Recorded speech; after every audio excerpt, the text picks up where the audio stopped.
بسم اللہ الرحمن الرحیم۔ 5ویں کلاس کے لیے اردو کی دوسری اسٹوری ہم آپ کو سنا رہے ہیں، ٹھیک ہے؟ اس کہانی کا نام ہے محنت میں عظمت۔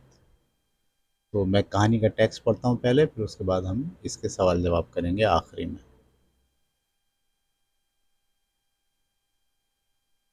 ٹھیک ہے جی، یہ ہے ہمارا ٹیکسٹ، محنت میں عظمت۔ اس کو لکھنے کے لیے فاطمہ افتخار نے اس کو لکھا ہے کہانی کو۔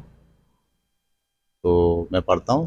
صبا بیٹی جلدی کرو، مجھے آفس سے دیر ہو رہی ہے۔ صبا کے والد نے گاڑی کا دروازہ کھول کر بیٹھتے ہوئے اسے آواز دی۔ صبا امی کا سہارا لیتی ہوئی گاڑی کی طرف بڑھی۔ عام حالت میں تو آہستہ آہستہ قدم اٹھاتے ہوئے وہ مطلوبہ جگہ پر پہنچ جاتی تھی، لیکن اگر کسی جگہ جلد پہنچنا ہو تو اسے کسی کے سہارے کی ضرورت ہوتی تھی، یا وہ وہیل چیئر استعمال کرتی تھی۔ امی نے اس کا بیگ گاڑی میں رکھا اور اسے بیٹھنے میں مدد دی۔ صبا کی امی نے دونوں کو خدا حافظ کہا اور گاڑی گیٹ سے نکل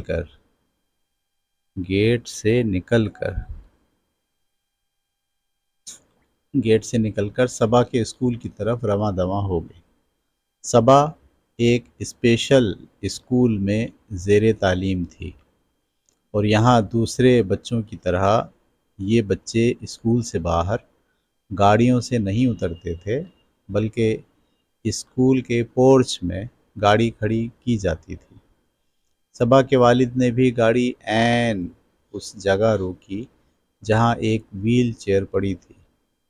عموماً وہیل چیئر کے ساتھ آیا ہوتی تھی، لیکن اگر آیا کسی کام سے ادھر ادھر ہو تو اس کے والد اسے کلاس روم میں بٹھا کر آتے تھے۔ صبا بچپن میں پولیو جیسے موذی مرض کا شکار ہو چکی تھی۔ ساری احتیاطی تدابیر کے سامنے تقدیر سر اٹھائے کھڑی تھی، اور تقدیر سے فرار کس کو ہے؟ صبا نے اپنے گھر میں صبر و شکر اور اللہ کی رضا کے سامنے سر تسلیم خم کرنے کا جذبہ محسوس کیا اور سیکھا تھا۔ وہ ایک ذہین لڑکی تھی۔ والدین نے بھی اس کی تربیت اور دل بہلانے میں کوئی کمی نہ چھوڑی تھی۔ جوں ہی اس نے بولنا سیکھا، ماں باپ نے اسے اچھی اچھی باتیں سکھانی شروع کیں۔ 3-4 سال کی عمر میں نورانی قاعدہ پڑھانا شروع کیا، اور ساتھ ساتھ اردو، انگریزی اور حساب سکھانے کو بھی اہمیت دی۔ صبا کے دل میں یہ خواہش براجمان رہتی کہ وہ بھی اپنے دونوں بھائیوں کی طرح یونیفارم پہن کر اور بستہ اٹھا کر اسکول جائے۔ اس کی آرزو نے گفتار کا سہارا لیا، یعنی بولنا جب اس نے شروع کیا، اس کی آرزو نے گفتار کا سہارا لیا، یعنی اب اس نے اماں ابا کے سامنے بولنا شروع کر دیا کہ آپ بھی مجھے اسکول میں داخل کرائیں۔ تو سہارا لیا تو، لیکن اس کے ماں باپ نے اس کی آنکھوں سے سب کچھ پڑھ لیا۔ جو ہی اس کے والد نے سنا کہ شہر میں اسپیشل بچوں کے اسکول کا آغاز ہوا ہے تو فوراً اسے یہاں داخل کرا دیا گیا۔ اس دن صبا کی خوشی کا کوئی ٹھکانہ نہ رہا۔ اس کی جماعت میں 3 لڑکوں کے علاوہ 2 لڑکیاں بھی تھیں جو اس کی سہیلیاں بن گئیں۔ وہ سارے بچے صبا جیسی کسی نہ کسی جسمانی کمزوری سے دوچار تھے۔ صبا آمنہ اور سائقہ کے ساتھ بہت خوش تھی۔ کلاس ٹیچر بھی بہت اچھے مزاج اور اچھی طبیعت کی تھی، جو انہیں محبت اور توجہ سے پڑھاتی تھیں۔ کیونکہ ان بچوں کو لکھانا پڑھانا بہت صبر آزما مرحلہ ہوتا ہے، صبا اپنی جماعت کے گنے چنے بچوں میں بہت نمایاں تھی۔ اب اسے زندگی بہت اچھی لگتی تھی۔ اپنی ہم جماعت ہونے والی مختلف تقریبات تو اس کی خوشی کو 2 چند کر دیتی تھیں۔ اپنی ہم جماعت میں ہونے والی ہونے والی مختلف تقریبات تو اس کی خوشی کو دو چند کر دیتی، دو چند کا مطلب ڈبل کر دیتی۔ اس کے علاوہ اپنے ہم جماعتوں کے ساتھ اپنی اور ان کی سالگرہ منانا تو انوکھی مسرت کا بھرپور احساس تھا۔ وقت کا کام گزرنا ہے، چاہے کوئی خوشیاں سمیٹ رہا ہو یا غم کے پہاڑ تلے دبا ہو۔ صبا کے 5ویں جماعت پاس کر لینے کے بعد یہ مسئلہ آن پڑا کہ وہ مزید تعلیم کس طرح حاصل کرے، کیونکہ یہ اسکول پرائمری تھا اور شہر میں جسمانی معذور بچوں کے لیے کوئی ہائی اسکول نہ تھا۔ اس لیے اس کے اجرا کے راستے میں کئی دشواریاں تھیں۔ ٹھیک ہے، یعنی اسکول ابھی بنا ہوا نہیں تھا 5ویں کے بعد کا۔ اس کے والدین نے اسے 6ٹھی 7ویں کی کتابیں گھر میں پڑھوا دیں اور اب وہ 8ویں جماعت کا کورس پڑھ رہی تھی۔ اس کے علاوہ وہ دوسرے مشاغل میں بھی دلچسپی لیتی تھی، کمپیوٹر پر کام کر کے اور بچوں کے اچھے اچھے رسائل اور کتب یعنی کہانیوں کی کتابیں اور دوسری کتابوں کا مطالعہ کر کے وقت گزارتی تھی۔ خدا کا کرنا کیا ہوا کہ ایک دن اس کے والد کے ایک دوست زبیر انکل بہت عرصے بعد ان کے گھر آئے، اور بات چیت کے دوران جب انہیں پتہ چلا کہ وہ گھر میں ہی 8ویں جماعت کا کورس پڑھ رہی ہے تو انہوں نے اس کے والد کو مشورہ دیا کہ کیوں نہ صبا عام بچوں کے اسکول میں داخل ہو جائے، کیونکہ اس قدر ذہین بچی ہے کہ آرام سے ان کے ساتھ پڑھ لے گی۔ لیکن صبا کے والدین کو خدشہ تھا کہ یہ عام بچوں کا مقابلہ نہیں کر سکے گی اور کسی ناسمجھ بچی کے مذاق سے دکھ کا شکار ہو جائے گی، اور انہوں نے جو اتنی محنت کی ہے وہ یوں ہی دھری کی دھری رہ جائے گی۔ جب علیحدگی میں انہوں نے اس خدشے کا اظہار کیا،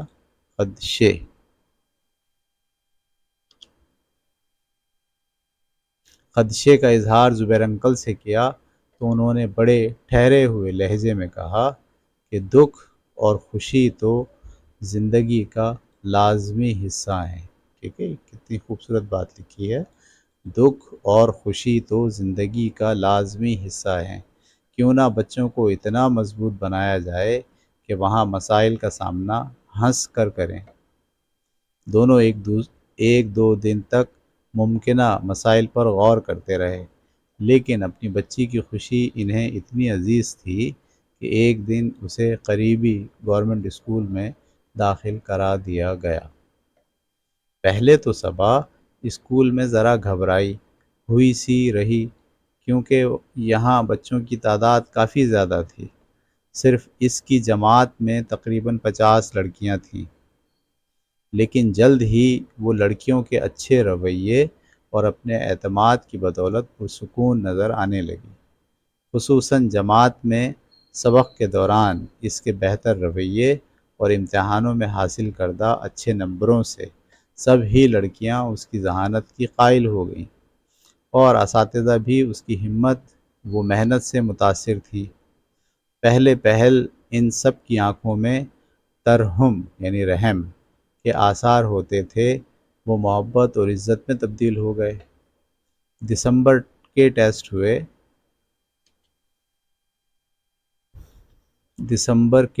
ہوئے تو صبا نے جماعت میں اول پوزیشن حاصل کی، اور ہمیشہ اس درجے پر رہنے والی عطیہ دوسرے نمبر پر رہی۔ عطیہ جو صبا کی دوست بن چکی تھی،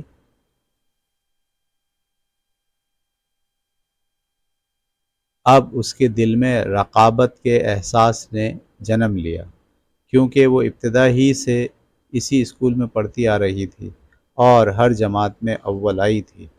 صبا نے بھی عطیہ کے رویے میں تبدیلی کو بھانپ لیا تھا۔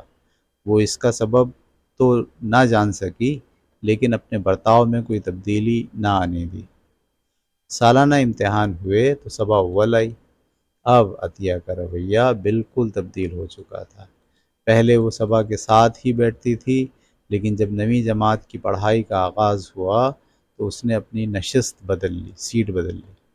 اب وہ اسکول صبح آمد کے بعد سلام دعا کے تبادلے کی بجائے ہوں کہہ کر منہ دوسری طرف پھیر لیتی تھی۔ کچھ عرصے بعد وہ صبا کے قریب سے گزرتے ہوئے جملہ بازی بھی کرنے لگی۔ صبا خاموش رہنے کو ترجیح دیتی تھی، کیونکہ وہ ہر معاملے میں زبان کی بجائے عمل کو فوقیت دیتی تھی۔ اس نے محنت ہی کو اپنا شعار بنائے رکھا۔ اس دن تو عطیہ کی بدتمیزی کی کوئی حد نہ رہی جب اس نے صبا کو لنگڑی بطخ کہہ کر پکارا۔ جماعت کی لڑکیوں نے اسے برا بھلا کہا اور اس کی قریبی سہیلیوں کے چہرے پر بھی ناگواری کے واضح اثرات تھے، لیکن عطیہ کو تو جیسے کسی کی پرواہ ہی نہ تھی۔ اس نے محنت سے صبا کا مقابلہ کرنے کے بجائے غلط راستے کا انتخاب کیا، جو اتنی بڑی لائق لڑکی کو کسی طرح زیب نہیں دیتا تھا۔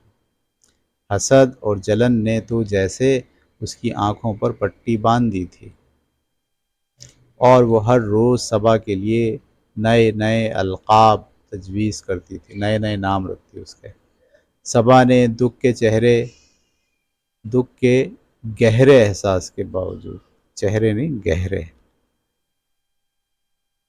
دکھ کے گہرے احساس کے باوجود گھر میں والدین سے کسی بات کا تذکرہ نہیں کیا کہ کہیں وہ دکھی نہ ہو جائیں اور اسے اسکول داخل کرنے کے فیصلے پر پچھتائیں۔ وہ پڑھ لکھ کر ایسا انسان بننا چاہتی تھی کہ جو اگر کسی کے کام بھی نہ آ سکے تو کسی کے لیے بوجھ بھی نہ بنے۔ اس نے مختلف کتابوں میں پڑھا تھا کہ کس طرح مختلف معذور افراد نے ایسی صحت مند زندگی جو دوسروں کے لیے مشعل راہ تھی بسر کی۔ وہ بھی ہیلن کیلر جیسی زندگی کی آرزومند تھی، جس نے نابینا ہوتے ہوئے دیدہ بینا کا استعمال کیا۔ ٹھیک ہے، یعنی آنکھوں سے تو وہ اندھی تھی لیکن شعور اس کا دیکھتا تھا۔ دیدہ بینا سے مراد دیکھنے والا شعور، اور پوری دنیا کے نابیناؤں کے لیے انتھک کام کیا۔ رات ہی تو ٹی وی دیکھتے ہوئے اس کی والدہ نے اسے بتایا کہ یہ ڈرامہ طارق عزیز کا لکھا ہوا ہے، جو بچپن میں صبا کی طرح پولیو جیسی نامراد بیماری کا شکار ہوئے تھے، لیکن انہوں نے ہمت نہ ہاری اور پی ایچ ڈی تک اعلیٰ تعلیم حاصل کی اور ٹی وی ڈرامے کے ذریعے معاشرے کے لیے کچھ نہ کچھ کرنے کے جذبے کو پروان چڑھایا۔ وہ بھی تو ایسی ہی زندگی گزارنا چاہتی تھی اور اپنی تمام تر توجہ اپنے طے کردہ منزل کی رسائی پر مرکوز کر دینا چاہتی تھی۔ رہے عطیہ جیسے لوگ تو ان کی تلخ باتیں تو نیک ارادوں اور صحت مند جذبوں کے حصول کے لیے مہمیز کا کام دیتی ہے۔ مہمیز کا مطلب اور اس میں پڑاؤ کرتی ہے اور اس کو آگے بڑھاتی ہے۔ دوسری طرف عطیہ کو بھی جلد ہی اپنے رویے میں نظر ثانی کرنا پڑی۔ ہوا یوں کہ ایک دن جب اس کی امی اور پھپھو حسب معمول درس قرآن سننے کے لیے جانے لگیں تو یہ بھی ہمراہ ہو گئی۔ مقررہ حبیبہ کا موضوع اخلاق کے مختلف پہلو تھے۔ اس کی خوبصورت باتوں اور دھیمے پرسوز لہجے نے عطیہ کو بے حد متاثر کیا۔ آخر میں مقررہ نے کہا کہ ہمارے آپس کے تعلقات میں حسد موذی ناک کی طرح حملہ آور ہوتا ہے اور رشتوں کو ختم کرنے کا باعث بنتا ہے۔ ہمیں چاہیے کہ دوسروں کے اچھے کام اور خوشحالی کو تحسین سے دیکھیں اور خود بھی ان جیسا بننے کی کوشش کریں۔ اس طرح ہم میں عمل و محنت کا عنصر پروان چڑھے گا جو ہمارے پیارے نبی صلی اللہ علیہ وسلم کو بہت پسند تھا، اور وہ ہمیشہ حسد سے بچنے کی تلقین کرتے تھے۔ عطیہ کو بھی اپنی غلطی کا احساس ہو گیا اور اس نے صبا سے معافی مانگ لی۔ ٹھیک ہے بھائی پیارے بچوں، بڑی زبردست کہانی تھی۔ اس میں بتایا گیا کہ ایک تو عظمت محنت کو ڈیفائن کیا گیا، اور دوسرا یہ کہ حسد کے جذبے پر کیسے قابو پایا جا سکتا ہے، اور ایسے لوگ جو حسد کرتے ہیں ان کا نقصان ہوتا ہے، اور ایسے لوگ جو محنت پر یقین رکھتے ہیں، کامیابی پر نظر رکھتے ہیں، دوسروں کی باتوں کو اہمیت نہیں دیتے، وہ مسلسل کامیاب ہوتے چلے جاتے ہیں۔ آئیے اب ہم دیکھتے ہیں اس کی ایکسرسائز کو۔ سب سے پہلے ہم دیکھیں گے سوالات اور جوابات۔ یہ پہلا سوال ہے، آپ کو سوال کاپی میں لکھنا ہے، اور پھر اس کا جواب بھی آپ کو اپنی کاپی میں لکھنا ہے، ٹھیک ہے؟ جواب بھی یہاں لکھے ہوئے ہیں، لیکن آپ جواب صرف ایک نظر دیکھیں گے اور پھر اپنے الفاظ میں جواب کو لکھیں گے، ٹھیک ہے؟ یہ تیسرا اور چوتھا سوال ہے، ٹھیک ہے؟ اور یہ آپ کا پانچواں سوال ہے، ٹھیک ہے؟ پانچویں سوال کے بعد یہ چھٹا سوال ہے، یہ ساتواں، ٹھیک ہے؟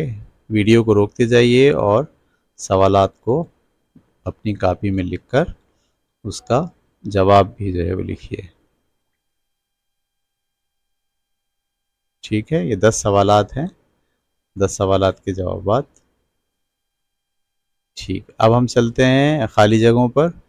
یہ 10 خالی جگہیں بھی آپ کو اپنی کاپی میں اتارنی ہے، پہلے 5، اس کو ویڈیو روک کر اس کو آپ کاپی میں اتار لیجئے، اور اس کے بعد پھر یہ اگلی 4، 6 سے لے کے 9 تک، ٹھیک ہے؟ اور اس کے بعد یہ 10ویں خالی جگہ۔ اس کے بعد ایم سی کیوز ہیں، آپ کو یہ ایم سی کیوز اپنی کاپی میں اتارنے ہیں، اور اس میں سے جو صحیح جواب ہے وہ اپنی کاپی میں لکھنا ہے۔ دوسرا ایم سی کیوز ہے، عطیہ نے صبا کے ساتھ کیا رویہ اپنایا؟ صبا کے لیے کون کون سی چیزیں حوصلہ افزائی کا ذریعہ تھی؟ زبیر انکل کون تھے؟ صبا کی کلاس میں کتنے بچے تھے؟ لنگڑی بطخ کسے کہا گیا؟ درس قرآن میں کون سی بات پر زور دیا گیا؟ صبا نے سب سے پہلے کون سا قاعدہ پڑھا؟ صبا کی خواہش کیا تھی؟ کہانی کا مرکزی پیغام کیا ہے؟ ٹھیک ہے؟ یہ آپ ویڈیو روکتے جائیے اور جملے لکھیے۔ اب یہاں پر آپ کو 10 جملے دیے گئے ہیں، 10 کے 10 جملے غلط ہیں، آپ کو ہر غلط جملے کے سامنے اس کا صحیح جملہ لکھنا ہے، ٹھیک ہے؟ یہ بھی ایک ایک کر کے آپ کو جملہ دیکھنا ہے، اور جملے کے سامنے اس کا صحیح جملہ، یہ غلط جملے ہیں، آپ کو اس کا صحیح جملہ دیکھ کر لکھنا ہے۔ تو ٹھیک ہے جناب، یہ تھی ہماری کہانی پیارے بچوں۔ آپ نے اس کہانی سے بہت سی باتیں سیکھی ہوں گی، نئے الفاظ سیکھے ہوں گے، اور نئے خیال، اس میں جو لفظ تھا حسد، اس کو ہم نے بہت تفصیل سے سمجھنا ہے، اور اپنی زندگی کے اندر حسد کو کبھی جگہ بنانے نہیں دینا ہے۔ اگلی سٹوری تک کے لیے اجازت دیجیے، اللہ حافظ۔